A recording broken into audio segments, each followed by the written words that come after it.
नौकरानी एक घर के लिए कितनी जरूरी होती है, आइए देखते हैं। अरे बहू, ये देख, सारा साबुन बर्तन में रह गया। ये नौकरानी कोई काम नहीं करती, गंदा काम करके चली जाती है और ढेर सारा पैसा ले जाती है। अरे मम्मी जी, उसने तो साफ किया ही था। मेरे ही हाथ से इस ग्लास में सर्फ गिर गया था। अरे बस कर झूठी, उसे बचाने के लिए सारी जुगत लगा ले, लेकिन मैं तो इसे निकाल कर ही रहूंगी। हमारे जमाने में ना कोई नौकरानी थी और ना ही ये चिकने बर्तन। चूल्हे के जले बर्तनों को राख रगड़ कर साफ किया करती थी मैं। अरे माँ जी, मैं कहाँ बचा रही हूँ उसे। और वैसे भी आजकल नौकरानी जरूरत नहीं, स्टेटस सिंबल बन गया है। अब आप बताओ, मैं मुन्ना को नीचे घुमाने ले जाऊं तो लोगों से क्या बोलूं? झाड़ू पोछा खुद लगा रही हूँ। लोग सीधा यही पूछते हैं कि कौन सी नौकरानी काम कर रही है तेरे घर पर। अरे बस कर, ये भी कोई बात होती है? मम्मी जी, आप नहीं समझेंगी। शाम को नौकरानी घर आकर काम कर ही रही होती है कि सास को कहती है, माँ जी, एक बात बोलूं, बुरा न मानना। अरे वैसे तो मुझे तेरी शक्ल ही पसंद नहीं है, बात क्या खाक पसंद आएगी। अरे माँ जी, सुन तो लीजिए क्या कह रही है। तो मैंने कौन सा उसका मुंह पकड़ लिया है?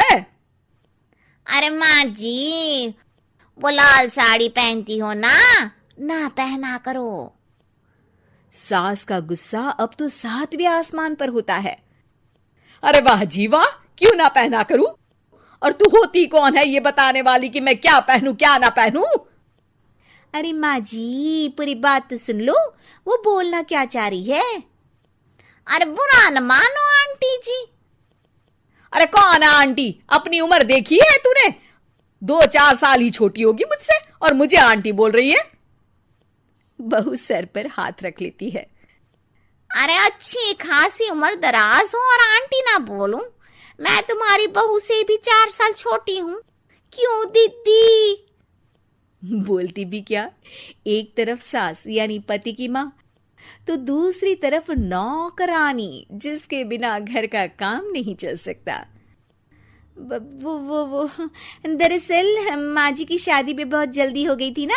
अच्छा ये झगड़ा छोड़ो, ये बताओ तुम माँ जी को लाल साड़ी पहनने से क्यों मना कर रही हो? वो ना, इनकी उम्र की सारी औरतें सोसाइटी में इनके लिए बात करती हैं कि तुम्हारी सास बुढ़ी घोड़ी लाल लगाम है। बहू को ये सुनकर गुस्सा आ जाता है। अरे वाह वाह, कौन बोलता है जी? खुद क्या है यहाँ की औरतें, बाल सफेद लेकिन टाइट जींस और कोई कुछ भी पहने। अरे पहनना हमारा निजी हक है, किसी को कुछ हक नहीं बनता कि वो मेरी सास के लिए कुछ बोले। मैं आज ही जाकर माँ जी के लिए लाल जींस लेकर आऊंगी, फिर देखो कोई क्या बोलता है। अरे चुप लाल जींस। अरे सुन नौकरानी की बच्ची, जाकर बोल दे उन लोगों से कि उन लोगों की तरह मैं उड़ती नहीं फिरती हूँ घर बार छोड़कर। अपने बच्चों और नाती पोतों में मन लगाती हूँ, ना कि सारा दिन ताश के पत्तों में आंख गड़ाकर 3 पत्ती खेलूं। नौकरानी वहां से चली जाती है। वैसे बहू, नौकरानी के क्या फायदे हैं ये तो पता नहीं, लेकिन सबसे अच्छा तो ये कि पता चल जाता है कि कौन किसके लिए क्या बोल रहा है। सोसाइटी में तेरा नौकरानी रखने का इरादा बिल्कुल ठीक था। अगले दिन उन लोगों के घर की बेल बजती है। बहू दरवाजा खोलती है कि सामने कुछ औरतें खड़ी होती हैं। अरे बहू, कहाँ है तेरी सास? बुला जरा। अरे बहन जी, आप सारी एक साथ आइए आइए, कैसे आना हुआ? अरे 3 पत्ते खेलने आई हैं, क्यों खेलोगी? क्यों नहीं, वैसे भी बड़े दिन हो गए, एंटरटेनमेंट हुआ नहीं। बहू जा जाकर पकोड़े तो बना ला। अरे बस करिए, आगे कुछ पीछे कुछ। वैसे तो कहती है कि परिवार पर ध्यान देती है, हमारी तरह 3 पत्तियां नहीं खेलती। हमने कौन सा परिवार छोड़ दिया? सास सक पका जाती है। अब ये किसने कहा?